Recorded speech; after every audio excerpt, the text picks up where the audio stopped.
Hello, we just have another quick thought for the afternoon this Monday as we go into a new week. And the book of Job, looking at chapter 26. Verse 11 says, "The pillars of heaven tremble, are astonished at his reproof. He divided the sea with his power, and by his understanding he smiteth through the proud." Now, they say that the book of Job was actually written as one of the first books of the Bible ever written down, possibly even before Genesis, Exodus, Leviticus, Numbers, Deuteronomy. It's very old, and the history, if you look at it, it goes back to that sort of post-diluvium peoples, really, from the places that are mentioned there and the locations.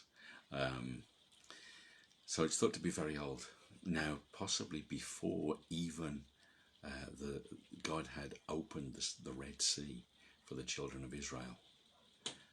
Job said that actually he divided the sea with his power. The wisdom of God was that he could tell that to people before things had happened. And even if this was written after the dividing of the Red Sea, it's still pretty amazing, isn't it? That actually God's power was able to divide the sea, open the sea. God is able to do amazing things for us today in this life. He's able to move mountains for us by faith if we need him to.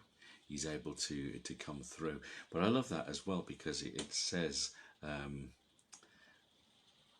and by his understanding he smiteth through the proud. God has wisdom, God has reason, God has understanding. God knows how this world works because he made this world and he made each one of us. And he made the heart of man, and he knows the heart of man. And when people come with pride, actually God's power, God's wisdom is able to come through and say, hey, you know what? Man, proud as you are, you're not so great.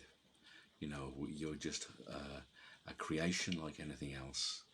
We have a limited time on this earth. We don't know our ways. We're not able to change much about ourselves. You know, we can't make our hair black or white. We can't make ourselves taller, as God says. Now, interestingly enough, if you look in the chapter before, Job's counselor, Bildad the Shuhite, great name, he says, how can a man be justified with God? And how can he be clean that is born of woman? In other words, he's sort of saying, well, you know what? This is completely impossible anyway for somebody who's human to sort of approach to God and be accepted. And Job, you shouldn't expect this. And Job, you can only expect suffering. But actually, Job comes back with that answer, that actually, you know what? He divides the proud with his understanding. Actually, God has a way. God has a way of understanding. He has an understanding heart. He has a heart that says, come to me. He has a heart that says, trust me. And you know what? He wants us to draw near to him. And he wants to make a way for us. And he has made a way for us in Jesus Christ. And that is the way that a man can be justified and can be clean before God, is by trusting in what Christ has done. You know, that's a beautiful thing. Job foresaw this thousands of years before it happened. God revealed it to him, because God is a God who loves to communicate and reveal his heart and reveal his plan to us. And Job was able to have faith through his trial, through his difficult season, and trust God and know that there was a way. Even though the people that were around him were telling him the exact opposite and were giving him discouraging words, he was able to trust God and see God's hand faithful. So God bless you guys. It's good to be in God's word today. Good to see people watching as well. And take care. God bless, and see you soon.